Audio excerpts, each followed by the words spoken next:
कुछ ज़बीहा के ताल्लुक़ से सवालात हैं, क्योंकि अभी कुर्बानी के दिन करीब हैं। तो क्या जानवर को हाथ से ज़बह करना ज़रूरी है? जी हाँ, छुरी तो हाथ में ही पकड़ेंगे, हाथ से ही ज़बह होगा, मशीन से नहीं, हाथ से। ठीक है। क्या बड़े जानवर को गन शूट से ज़ख्मी किया फिर ज़बह किया तो दुरुस्त हो जाएगा? शूट करके, फायर करके? ये तो इजाफी हिस्सा है एक जानवर को, तौबा अस्तगफिरुल्लाह। और कानूनी भी जुर्म होना चाहिए, ये कानून पकड़ लेगा अगर देख लेगा तो। वो पुलिस आंख आड़ा कान कर दे वो अलग बात है, कानूनी है, कोई ये खिलौना थोड़ी है इसको देखो खेल रहा है इससे। तो बिल्कुल यानी कि शूट ना किया जाए और इसको जो प्रॉपर तरीका है गिराने का, बांधने का, उसी के मुताबिक उसको ज़बह किया जाए। मुर्गी को अगर झटके से मारा गया तो क्या इसका क्या हुक्म है? ज़बह नहीं की, झटके से किस तरह मारा? छुरा मार दिया। अच्छा, मशीन के जरिए असल मशीनें तो बाहर मुल्कों में इस्तेमाल हो रही हैं, लेकिन मशीन ज़बह नहीं करता। ये न ऐसे भी मकामात हैं, मतलब कि जब मशीन जानवर की गिरफ्त करता है तो दबोचता है, और ये ट्रैक पर ये चल रहे होते हैं बड़े बड़े जानवर, और मुर्गियां भी इस तरह हिसाब है, और एक बंदा खड़ा होता है। हाँ हाँ, वो उसको पकड़ के बिस्मिल्लाह अल्लाह अकबर कहकर उसको ज़बह कर रहा है।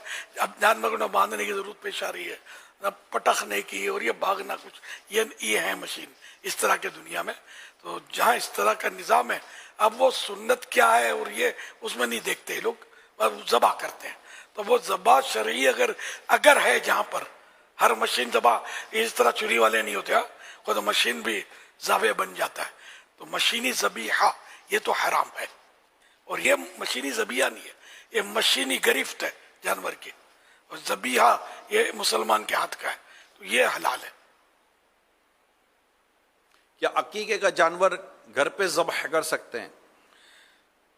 अकीके का हो या कुर्बानी का हो, घर पे ज़बह करने की तो मुमानत है ही नहीं ना। जानवर अकीका करते वक्त बच्ची का नाम लेना जरूरी है? नियत हो कि ये अपनी बच्ची, अपने बच्चे के लिए मैं अकीका कर रहा हूँ।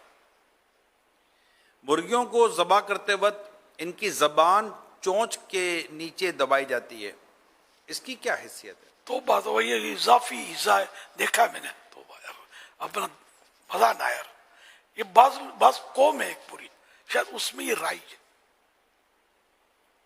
वो जबान को खींच के दो चांचों के दरमियान बेचारी को अदमुई करके फिर ये ज़बह करते हैं। मैं ऐसा, जो भी मेरी बात सुन रहे मेहरबानी करके ऐसा ना करें। आप बोलो इसी से ज़बह होती है, तो दुनिया जो बगैर जबान दबाए कर ही रही ना मुर्गियां। आप लोग जो बाजार में खा रहे हो मुर्गियां, ये कौन सी चांच निकाली और जबान निकाली भी होती है? तो ऐसा नहीं करें, तौबा करें। सही है, इजाफी यानी कि ईजा है, बेजबान जानवर कि किसको फरियाद करेगी बेचारी, सख्त ईजा होती होगी इसको। आप समझ में नहीं आती तो अपनी जबान किसी को बोले जरा खींचे, निकाल के यूं रखे, क्या फौरन अंदर फिसल जाएगी, पकड़ने नहीं देंगे आप। अगर हाथ में आ गई फिर आप चीं बोल जाएंगे, खींचेगा तो। ये तो पुराने दौर की एक सजा होती थी, ये आगे निकालते हैं।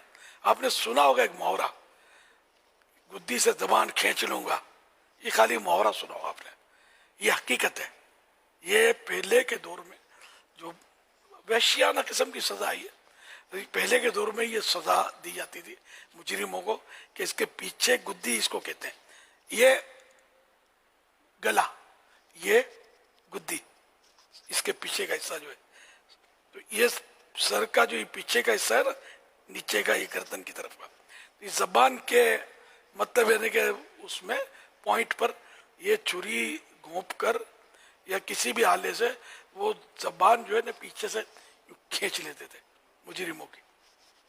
अब कितना आपने हुआ जैसे झुरझुरी आए, तो बेचारी मुर्गी की जबान खींच रहे हो, ये होलसेल में खींच रहे होते यार, इनको यूं होता नहीं होगा कि हम कर क्या रही है। यही मुर्गी मरने के बाद कब्र में आ गई तो चोंचों से हमला शुरू कर दिया कि कैचअप जबान, आंख पर हमला कर रही है, नाक पर हमला कर रही है, आंखें फोड़ रही है, कान को नोच रही है, तो क्या करोगे? नहीं नहीं, तौबा, सच्ची तौबा कर लीजिए। जो भी मुझे सुन रहे, भले बाप दादाओं के वक्त से आ रहा हूं, तो वो तो गैर मुस्लिम कहते थे, जो बुत पूजा करते थे कुफार, वो कहते थे हमारे बाप दादाओं का मजहब हम नहीं छोड़ सकते। तो हम कुरान और हदीस को नहीं छोड़ सकते। बाप दादा कुरान और हदीस के मुताबिक हैं, वेल एंड गुड। नहीं है, इनकी बात हम नहीं मानेंगे। हम कुरान और हदीस की बात मानेंगे, अल्लाह और रसूल की बात मानेंगे।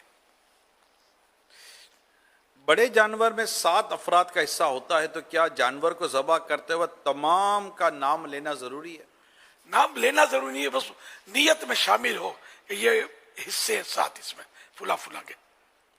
ज़बह करने वाले के मुंह में अगर पान गुटखा वगैरह हो और वो उससे तकबीर ना पढ़ सके, अल्लाह का नाम ना ले सके, तो दिल ही दिल में पढ़ ले तो हो जाएगा? जैसा आप सवाल कर रहे हैं इस हिसाब से तो जानवर हराम हो जाएगा, जबकि इसको याद है और इसको ये मजबूरी करार दे रहा है, तो ये हो रहा है। ये भी अल्लाह पाक रहमत की नजर। आमीन। खास तौर पे मुर्गी जो ज़बह करने वाले होते हैं, तो उनमें हमारी कौम है ना यार, मेमन गुजराती कौम, ये मियाँ भाई उस टाइप के लोग ये करते हैं। पंजाब भी इससे बचे हुए, इनके पान गुटके की आदतें नोट किया गया नहीं होती। कोई हम लोगों की सोबत में आकर सीख ले वो अलग बात है, ये हमारे यहाँ बहुत है। और इसी तरह मुंह के कैंसर भी इसकी वजह से हमारे यहाँ बहुत है। अल्लाह रहमत की नजर करे। पान गुटका नामंजूर। अब तो हमारे यहाँ गुटके की तो पाबंदी है ना, कानूनी पाबंदी है, फिर भी बिक रहा है, खाए जा रहे हैं, कोई बोलने वाला नहीं है। पता नहीं कौन सी पाबंदी होती है जो सरेआम चीजें बिक रही होती हैं।